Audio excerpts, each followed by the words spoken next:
Hola amigos, ¿qué tal? ¿Cómo están? En este video vamos a hablar un poco más profundo acerca del tema del narcisismo. ¿Qué es lo que hace que algunas personas se porten crueles con otras sin remordimiento, sin culpa, sin pensar en cuáles van a ser las consecuencias o de sus palabras, de sus acciones o de sus decisiones sobre otras personas en general?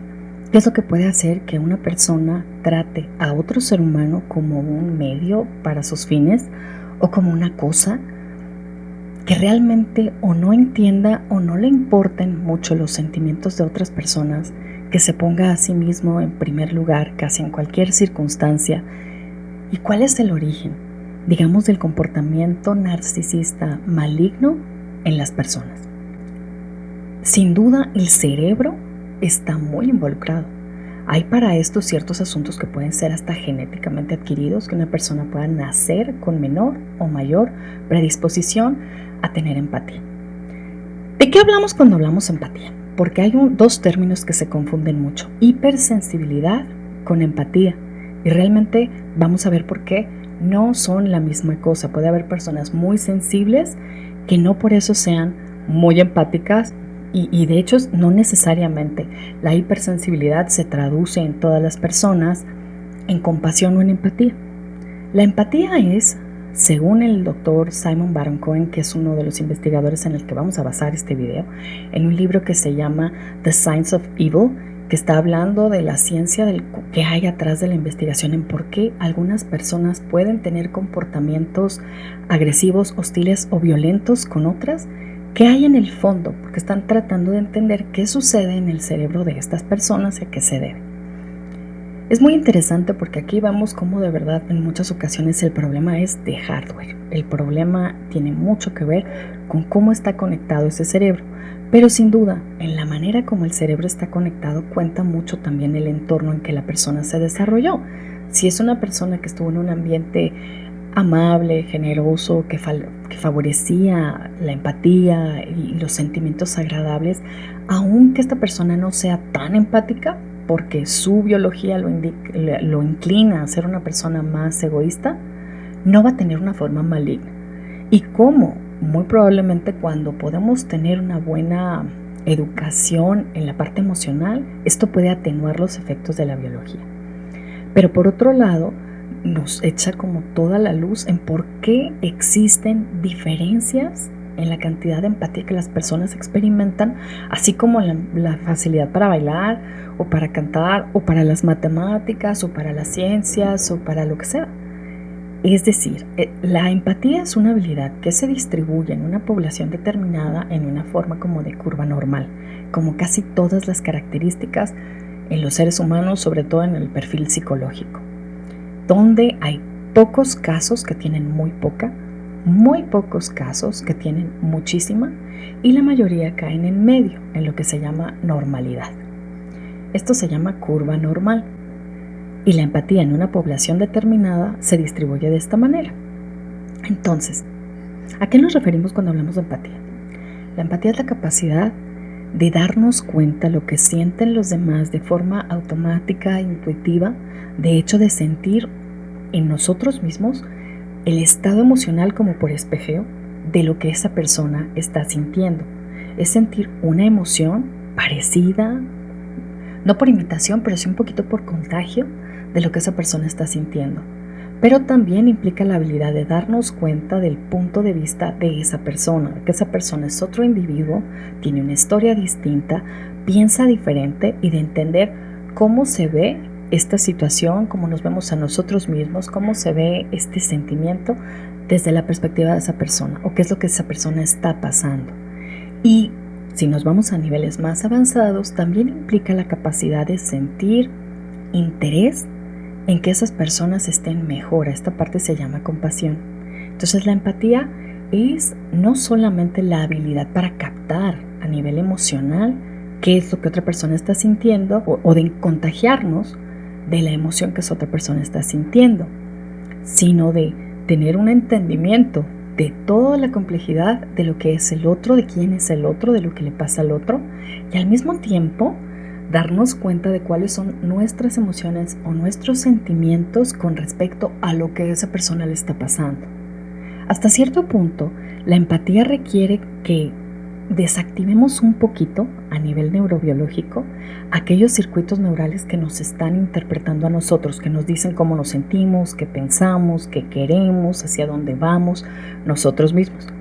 Hay algunas partes de nuestro cerebro que nos están constantemente enviando señales de cómo nos encontramos nosotros, de qué queremos nosotros, y de si eso que está pasando en el exterior es algo bueno o malo para nosotros y cómo necesitamos conducirnos nosotros para nuestro bienestar. En la empatía no es que se dejen de usar estos circuitos, pero se tienen que equilibrar usando los circuitos que procesan la información que viene del otro. Es decir, aquellas cosas que no somos nosotros y procesar al otro, simultáneamente nosotros mismos. Y además tener muy clara cuál es la diferencia entre lo que nosotros estamos sintiendo y lo que viene del exterior. Es una función neurológica complicada. Y esta función tiene que salir bien muchas cosas en el cerebro para que se dé bien. Pero además se tiene que educar con el tiempo, así que no es sorprendente ver que en tantas personas puede existir de diferente manera o diferente variedad una condición a la que el doctor Simon Baron-Cohen llama erosión de la empatía, y que por esa razón podemos ver como tanto narcisismo alrededor. Incluso nosotros podemos tener en algunos momentos ruptura de la empatía. Ahora, las personas comunes promedio, como vimos en esta campana de Gauss de la empatía, podemos ante ciertas cosas desconectar la empatía y procesarnos mucho a nosotros mismos. Estas condiciones pueden ser la fatiga extrema, el hambre, la sed, la deprivación, la soledad, puede ser el estrés extremo, puede ser una condición de peligro, de trauma, y eso nos hace como necesariamente voltear hacia nosotros y buscar nuestra seguridad de manera inmediata. Cuando vemos a alguien que nos ataca o lo vemos como enemigo, podemos de pronto tener una ruptura de la empatía, o cuando estamos muy enojados, también en realidad parte de lo que sucede como la respuesta lucha-huida es que empezamos a desconectar las áreas del cerebro que están procesando al otro y empezamos a procesarnos demasiado a nosotros. Cuando estamos hablando de condiciones de erosión de la empatía, o también le llama el doctor Simon Baron-Cohen empatía cero, estamos hablando de condiciones permanentes, no de un momento de mal genio o de estar muy enojado o de estar pasando un mal momento, de tener una crisis en la que quizá hicimos o dijimos cosas que ahora nos damos cuenta que lastiman al otro y que sentimos culpa y remordimiento, aunque en el momento no lo vimos porque estábamos emocionalmente alterados. Esto en cierta medida le puede pasar a cualquiera. La empatía también es hacer un esfuerzo voluntario para poner atención en el otro. Sí requiere que nos tomemos el tiempo para pensar desde la perspectiva de los demás y no únicamente desde nuestra propia perspectiva, de modo que requiere un esfuerzo. La empatía en general tiene 3 aspectos muy importantes. 1, todo lo relacionado al reconocimiento de las emociones en otros, a poderlas sentir y a poderlas captar, a la percepción de estos estados emocionales para poder entenderlos también. Entonces, requiere que los circuitos neurales que están destinados a la percepción de emociones funcionen bien. Y también tiene un segundo aspecto que se refiere a la respuesta emocional que tenemos a partir de lo que vemos en otros. Esta respuesta emocional, cuando se refiere a la empatía, está hablando de lo que sentimos acerca de los sentimientos de los demás. Y hay otro aspecto que es el de contagio emocional, que es cómo podemos captar una emoción muy similar a la emoción que están sintiendo otras personas por fuera de nosotros. Algunas condiciones que pueden hacer que no percibamos las emociones de los demás de manera adecuada puede ser que estemos muy cansados, que estemos preocupados, que traigamos una rumiación de pensamientos porque estamos traumatizados por algo, que estemos muy lastimados o que estemos simplemente enfadados, alguna alteración como el hambre, como la sed extrema, la incomodidad fisiológica, estar enfermos de algo y sentirnos con dolor en lo personal, en lo físico también, puede ser también en lo emocional.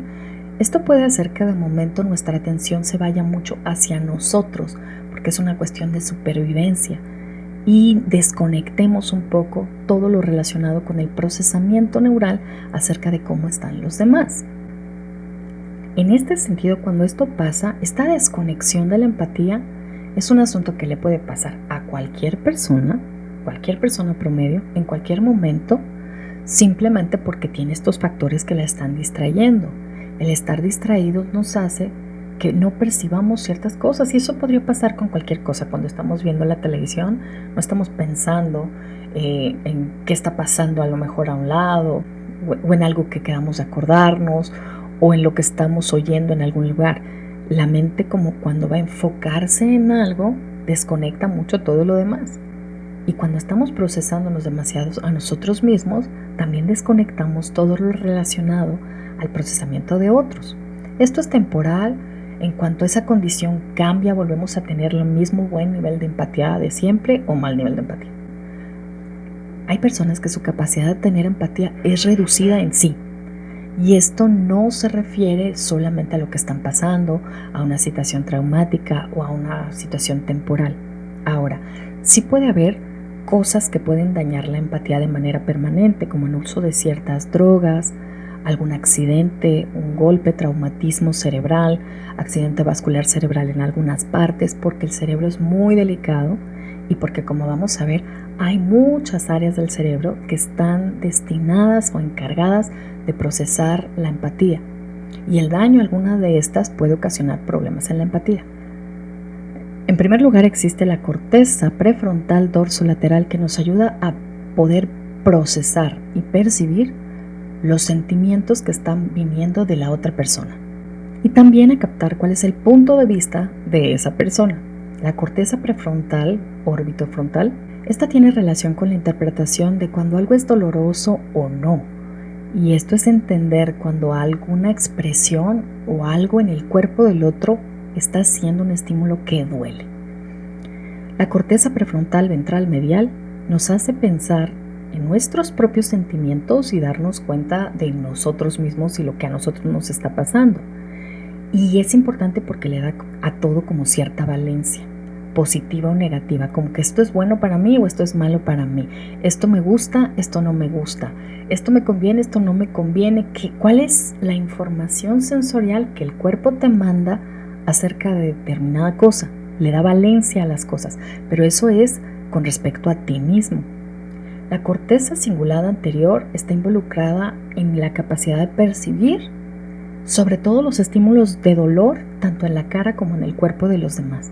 Esto nos hace poder sentir nosotros, no nada más percibir que algo puede ser doloroso, sino sentir en nuestros propios cuerpos un poco del dolor que esa persona está experimentando. Giro frontal superior es algo que nos hace reconocer cómo se sentiría una persona que se mueve o está haciendo algo de determinada manera, porque hace como una imitación en nuestro cuerpo de cómo nos sentimos cuando nosotros hacemos eso que esa otra persona está haciendo. El giro frontal inferior está involucrado en el reconocimiento de las caras, y no solo de las caras, sino de las emociones que las caras nos están transmitiendo. Y eso porque es un lenguaje. Antes de tener lenguaje verbal, teníamos lenguaje corporal, que esa nos dice mucho de cómo se siente esa persona que estamos viendo. La amígdala está involucrada en mucho de la respuesta a lucha-huida, pero también está involucrada en que nosotros podamos sentir el miedo en las otras personas, captar la expresión facial específicamente de lo que provoca ansiedad o miedo en sus diferentes intensidades. Está procesado por la amígdala también. Y la ínsula está involucrada en la empatía porque está muy involucrada en nuestra propiocepción. La ínsula nos dice qué es lo que nuestro cuerpo está sintiendo. Es una forma de interpretar racionalmente lo que nuestro cuerpo nos dice sentimental o emocionalmente. Las emociones son información sensorial, están mucho en el cuerpo. Se siente el amor en el corazón, el miedo en el intestino, sentimos diferencias en la palpitación, todo eso son nuestros sentimientos. Y la ínsula es la que les da la interpretación, digamos, racional, lo que nos hace comprender lo que le pasa emocionalmente al cuerpo. Y no podemos entender las emociones de otros si no podemos entenderlas de nosotros, porque además, por todas las otras estructuras cerebrales que vimos, pasa la información que nos hace nosotros sentir en nuestro cuerpo algo parecido a lo que esa otra persona estaría sintiendo, en su cara, en su cuerpo, en sus acciones, en su tono verbal. Todo eso nos hace sentirnos a nosotros de manera similar. Y esto lo hacemos también usando la ínsula. Y el cerebelo tiene mucho que ver con la postura. Y la postura del cuerpo tiene mucho que ver con las emociones que estamos experimentando. El cuerpo también habla. Pero también el cuerpo nos hace sentir la empatía hacia otros al entender que se están moviendo de determinada manera. Tenemos como esta parte que es un simulador en nosotros de cómo nos sentiríamos si nos movemos de determinada manera.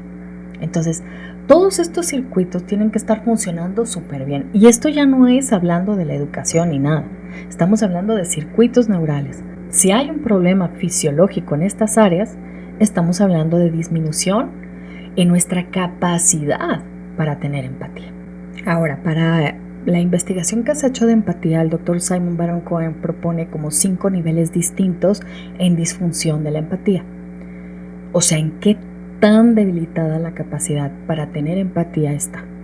El nivel 0 es el que las personas tienen muy poca o casi nada de empatía. Y aunque esto no significa necesariamente que las personas van a tener actos crueles con otras personas, en realidad estas personas están totalmente centrados en ellos mismos y en lo que las cosas significan para ellos. Esto me conviene, esto no me conviene, esto me gusta, esto me disgusta, esto lo puedo usar de tal manera o de tal otra, esta persona me sirve, esta persona no. Y todo está conectado hacia ellos mismos, de manera que si es necesario pueden llegar a actuar de maneras hostiles, crueles, egoístas con otras personas simplemente porque sí las pueden ver como cosas totalmente.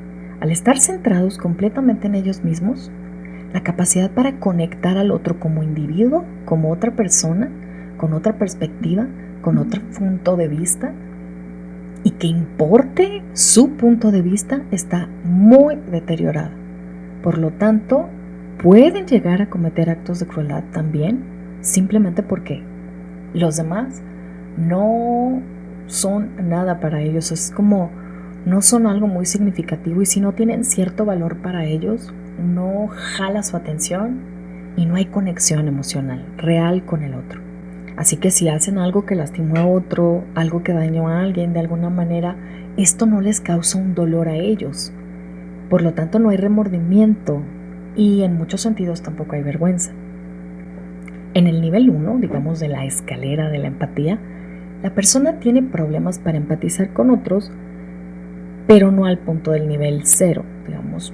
Aunque su empatía está muy limitada, puede tener cierta comprensión de qué es lo que otra persona está sintiendo. A veces puede dar muestras como de vergüenza o de remordimientos por lo que nota que le hizo a los demás. Pero el problema aquí es que esta capacidad para procesar al otro está muy disminuida, sobre todo cuando la persona está muy motivada para algo o cuando está muy enojada. En ese momento la empatía se desconecta prácticamente por completo y pueden tener momentos de empatía 0 por esa desconexión, pero eso es muy frecuente que les suceda. Están mucho más conectados con ellos que con el otro. La desconexión que tienen de la empatía puede ser completa y en esos momentos pueden actuar de manera muy cruel con otras personas. El nivel 2 de la empatía, en este nivel la persona sí tiene mucha deficiencia para procesar la empatía, sí tiene problemas para conectar, pero eso sí, aquí la empatía funciona lo suficiente como para no ser violentos físicamente. Aunque todavía pueden, cuando están muy motivados por algo, muy enojados por algo, emocionalmente muy alterados, pueden tener una desconexión de la empatía donde pueden decir cosas muy fuertes o ser muy agresivos también a nivel verbal principalmente o psicológico. En este nivel de empatía la gente también puede ser imprudente, hacer comentarios como te ves muy gorda, eso no te queda, o qué tonto eres, decir la verdad de manera, digamos, descarnada, sin mucho filtro, porque hay muchos momentos en los que no ve adecuadamente de qué manera sus palabras tienen efectos emocionales sobre los demás. Y de verdad se puede sentir como muy confundido porque las personas se ofendieron ante algo que dijo y no sabe qué fue lo que dijo, porque lo que dice lo considera que es la verdad o que así son las cosas, pero no conecta al decir las cosas con otras personas. Y esto puede causarle muchos problemas en las relaciones interpersonales porque las otras personas se pueden sentir mal con estas verdades sin filtro, ¿no? De verdad, a las personas en este nivel 2 a veces les toma muy de sorpresa que los demás se sientan tan mal por algún comentario que ellos hicieron. Al nivel 3 de la empatía, la persona sabe que tiene dificultades para empatizar porque le da la empatía lo suficiente como para entender sus deficiencias y la dificultad que tiene. Así que trata de evitar situaciones emocionalmente cargadas o tipos de trabajos en donde tenga que encargarse mucho del aspecto emocional. Puede portarse como una persona empática durante un buen tiempo, pero no está muy en su naturaleza, tiene que hacer un esfuerzo para hacerlo. Por lo tanto, lo puede cansar mucho. Tratar de estar entendiendo todo el tiempo a las personas si es algo que requiere que haga un uso de la atención y que le ponga esfuerzo al asunto.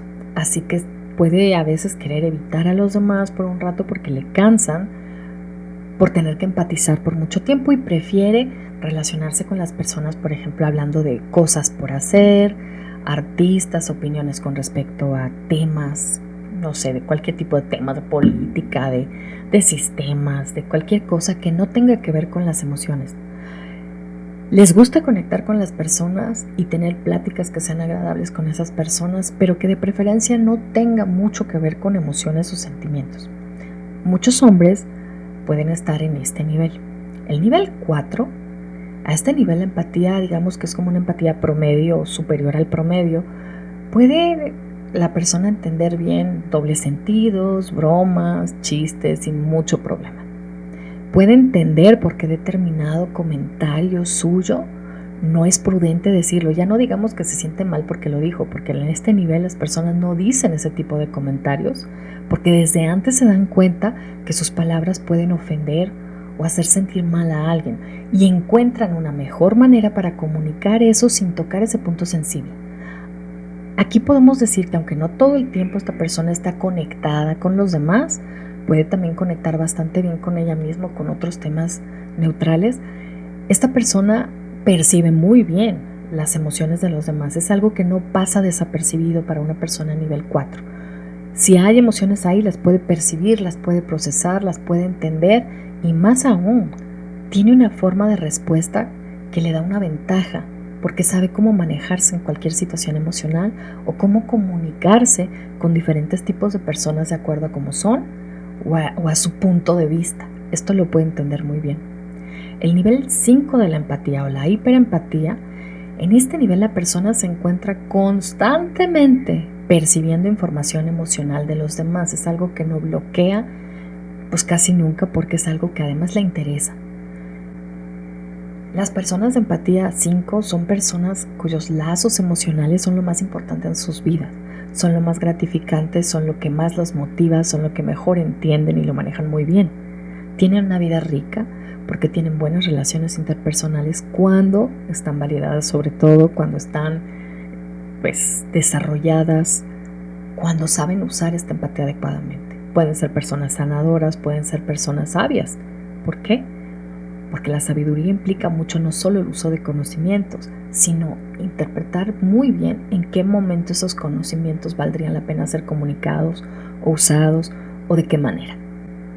A este nivel, casi todas las actividades que la persona tiene, el tipo de relaciones, el tipo de amistades, el tipo de trabajo que esta persona puede tener, está relacionado con la parte emocional y con los sentimientos de los demás principalmente, aunque también puede conectar muy bien con sus propias emociones.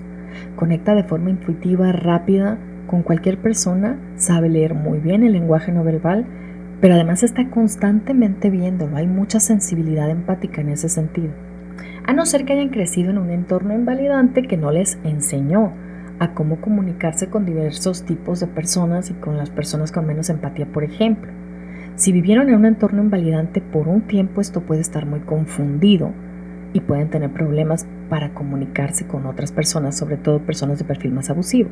Pero una vez que esta persona puede entender lo que sucede, se valida, no tiene problema para captar de qué forma el otro tiene limitaciones en la empatía y adecuar su conducta en torno a eso. Así que puede ser una ventaja. La gente puede pensar que la hiperempatía puede ser una desventaja, pero en realidad no lo es.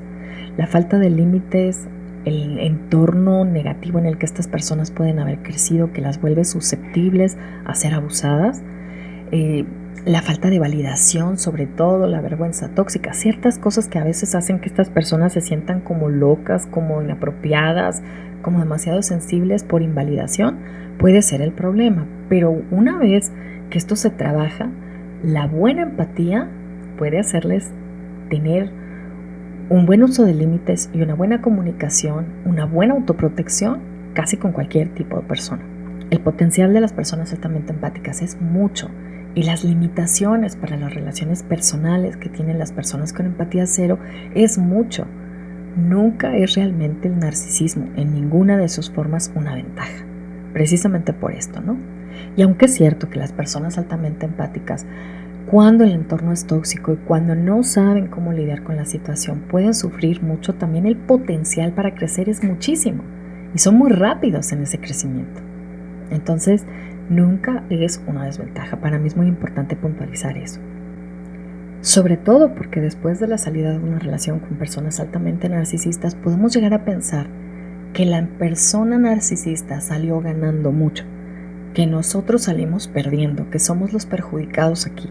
Y aunque eso en realidad puede ser una lectura bastante adecuada, la persona que tiene problemas para empatizar como perfil de personalidad, como un rasgo temperamental constante, tiene mucho más limitaciones para la vida que una persona altamente empática que se va desarrollando. Es muy importante para mí como rescatar esto. Las personas muy empáticas son aquellas que tienen todas estas habilidades. Ahora, hay muchas personas que tienen rota la empatía por hipersensibilidad, ¿no? No siempre el ser hipersensible te vuelve hiperempático. Hipersensible es como andar sensible a muchas cosas, incluso a los sentimientos de otras personas, pero no necesariamente es entenderlos, es saber cómo manejarte en esas situaciones, es estar interesado en hacer algo por ellos. Y de hecho, hay algunos tipos de condición de empatía cero que tienen hipersensibilidad. Hay 3 formas básicas de ruptura de la empatía o condiciones de empatía cero, que son negativas y una que es positiva. Y vamos a hablarlos con detenimiento, pero en términos generales tenemos 4 formas distintas de ruptura de la empatía. Ahora, así como son condiciones cero y pueden ser condiciones negativas, hay grados aún en estas, diferentes formas de erosión de la empatía, y no todas están hasta el cero, pero son por diferente causa. Y lo voy a describir con más detenimiento en los siguientes 3 videos. Vamos a hablar como más a fondo de cada uno. El tipo primero sería por intensidad emocional, por caos, se llama empatía cero tipo límite. El otro es empatía cero tipo narcisista, y esta es la incapacidad para procesar a los demás. Se procesa tanto a sí mismo, no porque esté deprimido o intenso en negativo como el límite, sino porque está demasiado interesado en sí mismo y va tras lo suyo, y si en el camino pasa por encima de los derechos de otro, pues es algo que ni ve. El tercer tipo es el tipo antisocial. El tipo antisocial es la persona que puede ser destructiva por ejercer poder sobre otro, por afirmarse en la jerarquía, por dominio, por conseguir cosas para sí mismo, y también incluso porque tiene una reacción que se llama Schadenfreude, y también cierto placer, un gusto como mórbido por el daño o el dolor que otra persona está sufriendo cuando esa persona la ve como su enemigo o su adversario. Y la cuarta condición no es empatía en negativo, no es un déficit de empatía en negativo, y sin embargo pueden tener conducta altruista, pueden tener buen juicio moral, pueden tener una conducta funcional. pero les cuesta trabajo entender a los demás. Estos podrían ser los que entran en las personalidades como esquizoide o la persona de espectro autista, que le cuesta trabajo entender a otras personas, pero que está motivada a hacer algo cuando los entiende.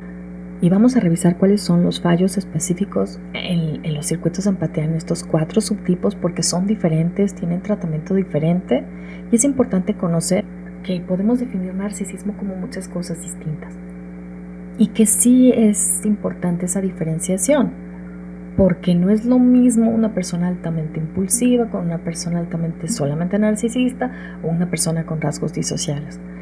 El tipo de pronóstico, el tipo de personalidad marca características diferentes, y esto pudiera hacer que tú entiendas como una persona empática mejor con quién estás, porque muchas veces lo único que le falta a un empático para poder lidiar con muchas situaciones, no digo cambiar a las personas porque eso no va a suceder, pero situaciones en las que tienes que afrontar cosas con estas personas, a veces lo único que te falta es conocimientos. ¿Por qué? Porque para entender el punto de vista de otra persona tan distinta a ti, sí es muy importante el conocimiento de cómo esas personas funcionan. Y para cualquier empático, saber de estos 4 problemas de la empatía puede ser la diferencia entre un buen manejo de una situación y muchos problemas por contagio emocional o por vernos envueltos en conductas como de tratar de rescatar a personas que son muy diferentes.